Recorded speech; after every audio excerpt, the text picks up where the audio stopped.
నమో Venkatesha. 3 చెమ్మలు 5 చెమ్మలకి game.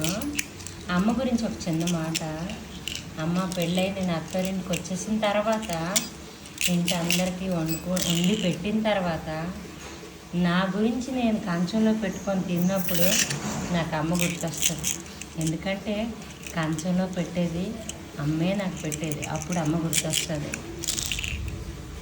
అందరికీ ఇల్లు మొత్తం శుభ్రం చేసి బట్టలన్నీ అందరికీ సర్ది పెట్టి ఎవరి బట్టలు కాళ్ళకి ఇచ్చేసరికి మళ్ళీ నువ్వే నాకు గుర్తొస్తావు. ఎందుకంటే మా ఇంట్లో అమ్మ నువ్వే నాకు బట్టలు సర్ది పెట్టి ఇచ్చేదాన్ని కనుక.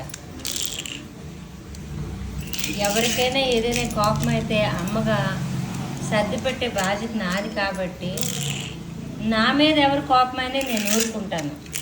కానీ అప్పుడు మాత్రం నా మీద ఎవరి కోపమైనా అమ్మగా నువ్వు నాకు తోడొచ్చి నాకు సాయం చేసి నాకు ఎవరైనా తిట్టినా నా కూతురు తప్పులేదు అని చెప్పేదాన్ని. అప్పుడు కూడా నాకు అమ్మ గుర్తొస్తావు. అమ్మ అనుక్షణం నువ్వు గుర్తొస్తావు. అమ్మ ఏం చేద్దాం మరి, నీవు లేని లోటు ఎవరు తెచ్చలేరు.